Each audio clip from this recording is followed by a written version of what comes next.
Hey everyone, welcome back to Crypto Cash. Thanks again for joining me here. Hope you're having a phenomenal day. Quick look here again at Solana, seeing what's going on. A bit of a sell-off, folks. We're still honoring this descending trend, so we got to presume the price will continue lower. I got my Elliott Wave pulled up here. This isn't official by any stretch, but it took the most recent low to the most recent high, and we are essentially in our fourth wave. In other words, we are on our wave down here for Solana. Hypothetically, we get a bounce here, we will see a higher high and higher.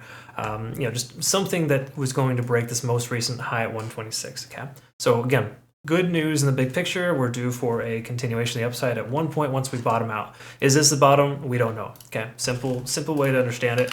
Nobody knows. We're going to speculate though here with high precision and look at a few key factors. Okay, so if you're new to the channel, just know I'm not a financial advisor and I do love teaching people to trade. I hope you can learn something today. If you want to become a better trader, cryptocash.tech is a website, link down below, and you can join our trading group. Okay, we got an awesome trading community.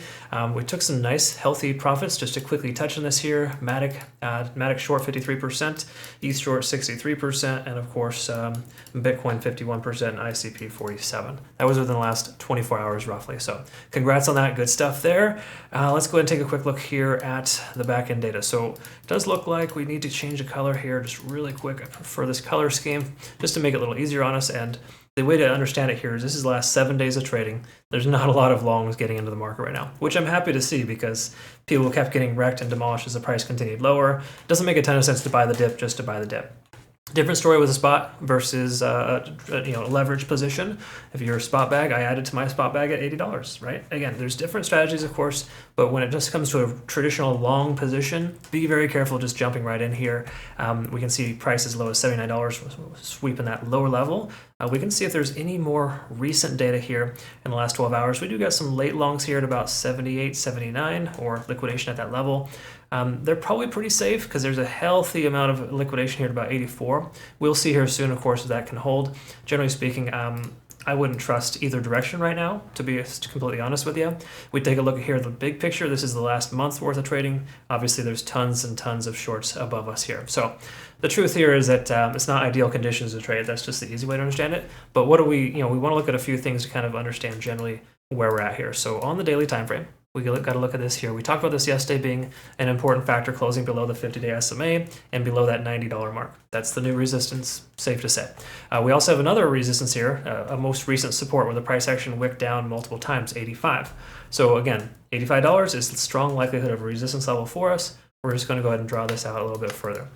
So the presumption here is that the price action is going to waver between 79 and 85. We're likely to be range bound unless we break either the upper and lower channel right now. Okay, the reason why these channels exist is because we've had multiple attempts previously at just, I'm going to round up and say $80. And of course, we just retested that $79 mark with the candle wick. So that kind of reaffirms this as a potential support level. Granted, we don't have a tremendous amount of volume, so we just got to be mindful of that. And of course, we got a new resistance with the previous support level turned resistance, right? So again, it's like a best friend turning enemy. That's essentially what happens there. So 85 is no longer a support. Just understand that, all right? It could be if we can break above and close above, preferably on the weekly. Speaking of weekly, let's go ahead and start with the monthly and kind of work our way down, do a little bit more of a macro analysis here, because I think it's important to recognize that we're starting to see a shift in momentum. In other words, stochastic RSI for the first time almost ever since December of 2022, we are seeing the price action swing down here for this momentous trend, right? So obviously for months on end, it's been going sideways and up. That doesn't mean a whole heck of a lot. It's not a reason to take a short position, but it does kind of tell us that, hey, big picture, we lost, we didn't lose any moving averages, but we've shifted momentum essentially. Okay, we also want to recognize here too, we'll go ahead and draw this out, the previous month close at 122, pretty close to our most recent high. And of course, we can see here where we had a closure right there at about 84. So we can see 84, 85 as just one of those consistent resistance types of levels. Okay, so again, all in all, the daily, weekly, and monthly, they're exhibiting some shifts in momentum.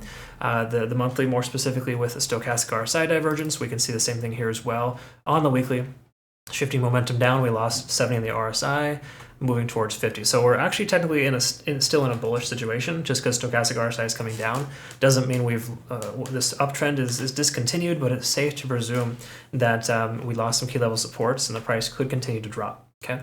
Because again, 50 on the RSI, when we get below that on the weekly, that's when we have another conversation altogether. Between now and then, I think we're still in decent shape, but I would presume the price will come down before it comes back up again. It's kind of the best way to understand it and just kind of think about it. If it can get worse, it will, right? Generally speaking here, we're diverging on the MACD, but haven't officially yet, so no confirmation there yet. And as far as moving averages, we're above the important ones there, the 20 and the 50. So truth here is that we're not in terrible shape, but we're starting to see this shift in momentum. Both stochastics on the weekly and the monthly are telling us we have a shift in momentum, and we did lose 70 on the RSI, which is typically a support level. Okay, so that really just implies that 85 was that support, we lost it. Now it's going to be a potential resistance for us. So starting with the daily, what's going on here? Well, we still got more room for downside. RSI isn't fully maxed out yet. Money flow index is trailing behind. That's not really a case in point where you just take a long position. Well, it's rarely a case in point where you take a long or a short, but generally speaking, try not to get, try to disconnect yourself from, I'm just going to buy this dip and hold out, and I'm going to show how awesome I am on social media with a 100x leverage trade at $80.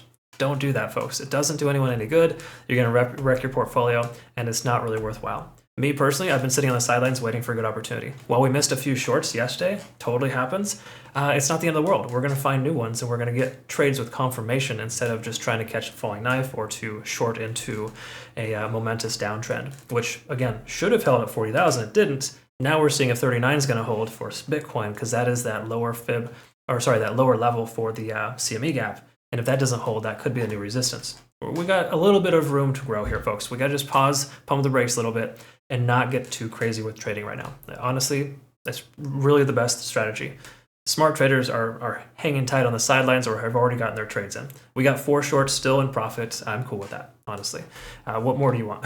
What do you want? You want 10 shorts? I mean, come on, folks. We try not to over leverage too, right? So it's important to know your role, and at this point, it's important to pump the brakes once in a while. So MACD is diverging, totally normal in situations like this. Stochastic swinging down. We have no confirmation there's going to be a shift in momentum yet.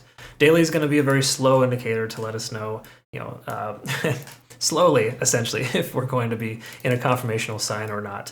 Right now, we're still below this descending trend. We got to kind of presume it's going to continue until it doesn't. It's running concurrent with the 20 SMA, so simple rule of thumb, you can only, or really should only consider a long position once you're above the 20-day SMA. That'll usually put you above the Ichimoku cloud in the hourly and give you some confirmation.